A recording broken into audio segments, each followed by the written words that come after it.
关注阿忠，做饭轻松。大家好，我是阿忠。现在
接下来我们再准备少许的金针菇，把金针菇都给它掰散，好，这样就可以了。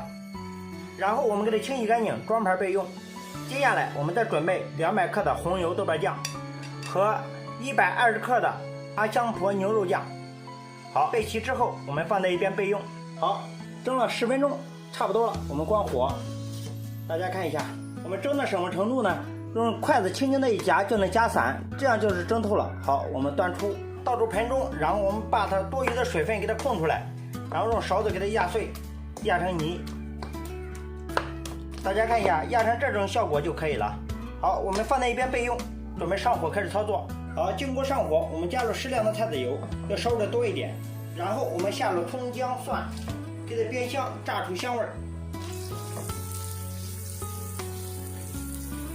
我们把小料炒香，把小料炒至微微泛黄，这样就可以了。然后我们把酱倒进去。我们在茄子便宜的时候啊，多熬一点，然后用瓶子装起来，放入保鲜柜。什么时候吃，什么时候拿出来。我们熬好之后啊，把它当成烧烤酱也可以的。小火慢熬，给它熬出红油。刚开始我们在熬制的时候要不停的推动它，预防粘锅。